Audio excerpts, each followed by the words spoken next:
Okay, in this video, we're going to go over player and enemy units and what the different stats on each of their different types of cards mean. Now, looking at our CC team as an example of a player unit, you can see in the very top left corner of the card, that's going to be its point cost, which can vary between the same types of units on whether or not it's a regular or veteran unit, as in they've been upgraded. There at the top center of the card is obviously the team name or whatever the unit is, and then directly below that you're going to see its health and armor if it has it, like the CC team does. There to the left is obviously a picture of the unit, and then to the right of that is going to be its combat stats.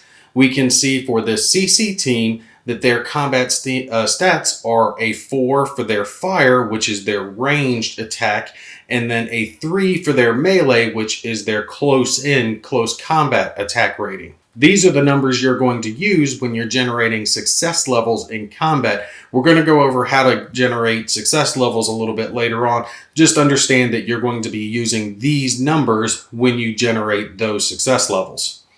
Also, in generating success levels, you can see their skills down listed below that. We can see for the CC team, the only skill they have is advanced, and they have a skill level of 3.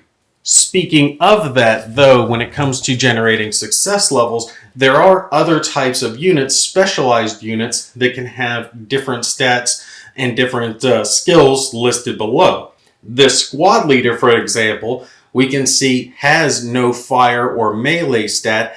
As such, they will never participate in combat directly, but can affect combat with their command skill indirectly. We also see that he has the communication and intelligence skills that can be used when generating success levels for those skill checks. You also have other types of specialized units. As an example, this demolitionist, who does have a melee skill, but specialized units can only participate in combat directly in rare circumstances. And then below that are the specialized skills that the unit has. We see for this unit they have demolitions, security, and repair that they can use. You'll bring specialized units along for certain checks, like this demolition skill listed down here on this node. You would bring a demolitionist around to take and gain success levels for that node. When we look at the enemy card is very similar to a player unit card, and the fact that the name is going to be listed at the top. Up there to the top right, you'll see whether it's type 1, 2, or 3, varying levels of difficulty. And they also have health and armor listed directly below their name, as you see here for the mercenaries.